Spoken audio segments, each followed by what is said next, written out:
दोस्तों, इजराइल ने हमास के सामने अब झुकना शुरू कर दिया है। इजराइल ने हमास की बात को मानना शुरू कर दिया है। जिस वक्त जंग शुरू हुई थी उस वक्त आपको अच्छे से याद होगा कि इजराइल अपनी सारी शर्तें हमास से मनवा रहा था। इजराइल बड़ी बड़ी बातें करता था और कहता था कि हम ऐसा करेंगे तो ऐसा होगा, अगर हमास हमारी यह बात मानेगा तब ऐसा होगा। बहुत सारी बातें हमास से इजराइल उस वक्त मनवा रहा था, लेकिन अब वक्त बदल चुका है और अब हमास इजराइल से अपनी सारी शर्तें पूरी करवा रहा है। इस बड़ी खबर के अलावा कई और ब्रेकिंग न्यूज हैं। सारी खबरों को एक ही वीडियो में बहुत तसल्ली के साथ आपके सामने रखने की कोशिश करेंगे। सुबह की वीडियो में आपको मैंने जानकारी दी थी कि कतर ने इजराइल और हमास के बीच में पड़ के एक डील करवाई है। दरअसल इजराइल के जो बंधक हमास के कब्जे में है, इजराइल उन लोगों तक दवाइयां पहुंचाना चाहता है, क्योंकि उन लोगों की हालत खराब हो रही है। काफी दिन से वो लोग हमास के कब्जे में हैं, बाहर की दुनिया उन्होंने नहीं देखी है, लिहाजा उनकी तबीयत खराब हो रही है। इजराइल उन तक दवाइयां पहुंचाना चाहता है, क्योंकि इजराइल के अंदर नेतन्याहू के ऊपर बहुत बड़ा प्रेशर पड़ रहा है कि हमारे बंधक जो है वो सही सलामत घर वापस आने चाहिए। इसलिए इजराइल उन लोगों तक दवा पहुंचाना चाहता था। इस मामले पर इजराइल ने कतर को बीच में डाला। कतर ने हमास से बात की और उसके बाद इजराइल के अधिकारियों से बात की। दोनों के बीच एक डील हो गई, जिसके मुताबिक अगर एक दवाई का बॉक्स इजराइल के बंधकों के लिए हमास के पास जाएगा तो उसके बदले में 1000 दवाइयों के बॉक्स गाजा के अंदर आएंगे। यह एक बड़ी शर्त हमास ने रखी और इस शर्त पर इजराइल राजी भी हो गया है। इजराइल को अपने बंधकों तक दवाई पहुंचानी है और उस एक बॉक्स के बदले में 1000 बॉक्स दवाई के गाजा के लिए भेजे जाएंगे। यह डील पक्की हो चुकी है और बहुत सारी दवाइयां लेकर मिस्र के अंदर एक विमान पहुंच भी चुका है। यहां से ट्रकों में लादकर दवाई को गाजा में भेजा जाएगा। इसके अलावा हमास ने इजराइल के सामने एक और शर्त रखी और इस शर्त को भी इजराइल ने मान लिया। हमास ने कहा कि मिस्र से गाजा तक दवाइयां लेकर जो ट्रक आएंगे उन ट्रकों की जांच इजराइल की सेना बॉर्डर पर नहीं करेगी। दोस्तों, जो भी मदद करने वाला ट्रक गाजा के अंदर आता है, दवाइयां लेकर आए या खाना लेकर आए, उसकी जांच इजरायली सेना करती है। लेकिन हमास ने शर्त रखी कि ट्रकों की जांच इजरायली सेना नहीं करेगी।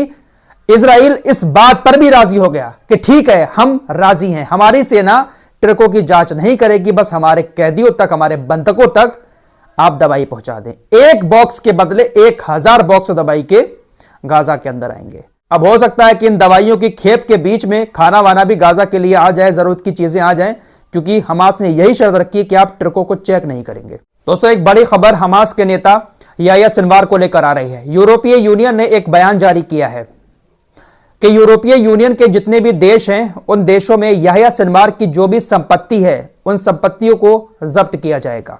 साथ ही साथ याह्या सिनवार को आतंकवादियों की लिस्ट में रखा जाएगा।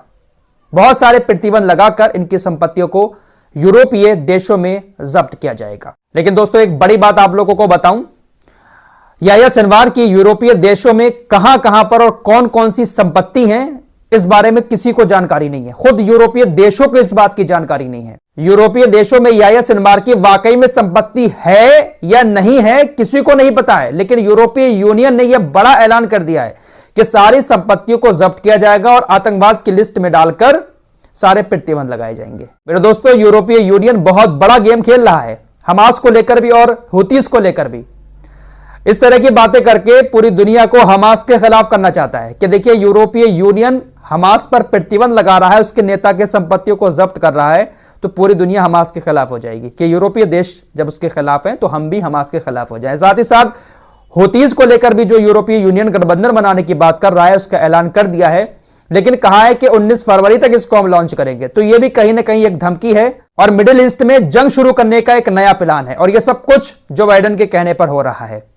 दोस्तों, अगर कोई भी पंगा होता है लाल सागर में या मिडिल ईस्ट में कोई जंग शुरू होती है तो इसका सबसे बड़ा नुकसान यूरोपीय देशों को ही होगा। जहाज रुकेंगे तो वो भी ज्यादातर यूरोपीय देशों के ही रुकेंगे, सामान का आना बंद होगा तो वो भी ज्यादातर यूरोपीय देशों का ही होगा। अमेरिका को इससे कोई ज्यादा बड़ा नुकसान होने वाला नहीं है, सबसे बड़ा नुकसान यूरोपीय देशों को होगा। लेकिन यूरोपीय देश इस जंग को बढ़ाए जा रहे हैं। ईरान के टॉप लीडर अयातुल्लाह खामेनेई ने कहा है कि यमनी राष्ट्र और अंसारुल्लाह सरकार ने बहुत अच्छा काम किया, हमें उम्मीद है कि ये प्रयास जीत तक जारी रहेंगे। यानी हूतीज भी लगातार हमले करते रहेंगे और ईरान का उनको समर्थन मिलता रहेगा। अमेरिका एक तरफ यमन के ऊपर हमले भी कर रहा है, गठबंधन भी बना रहा है, वहीं अभी कुछ देर पहले व्हाइट हाउस से ऑफिशियली स्टेटमेंट भी जारी किया गया है। व्हाइट हाउस ने कहा है कि अमेरिका लाल सागर में युद्ध नहीं बल्कि शांति चाहता है। हम लाल सागर में हमलों को रोकना चाहते हैं और हमारा मानना है कि हमारे हमलों ने हौतीस की हमले शुरू करने की क्षमता को सीमित कर दिया है। हम चाहते हैं कि लाल सागर में हूती हमले रुकें और हम उसके साथ संघर्ष नहीं चाहते हैं और हम उनके हमलों का उचित रूप से मुकाबला करेंगे। वही खबर आ रही है कि अमेरिका की सेना ने, जापान की सेना ने और दक्षिण कोरिया की सेना ने एक साथ मिलकर युद्ध अभ्यास किया है। जिस तरह लास्ट वीडियो में आपको बताया था कि ईरान और पाकिस्तान की सेना ने मिलकर एक साथ सैन्य अभ्यास किया, इसी तरह इन तीनों देशों ने उत्तर कोरिया के खिलाफ लड़ने के लिए सैन्य अभ्यास किया है। अमेरिका इस वक्त दुनिया में कई जगहों पर जंग लड़ रहा है और कोई जंग इसकी अपनी नहीं है, बल्कि दूसरे देशों के चक्कर में अमेरिका हर जगह पंगा कर रहा है। उत्तर कोरिया से वो लड़ाई चल रही है, ईरान से वो लड़ाई, फिलिस्तीन से वो लड़ाई, यमन से लड़ाई, इराक के अंदर भी लड़ाई चल रही है, इधर सबसे बड़े दुश्मन रूस से भी जंग चल रही है। तो कई मोर्चों पर इस वक्त अमेरिका जंग लड़ रहा है। वहीं जर्मनी ने एक बड़ा ऐलान कर दिया है, वो 7 बिलियन यूरो की सैन्य मदद यूक्रेन की करेगा। 7 बिलियन यूरो बहुत बड़ी रकम होती है।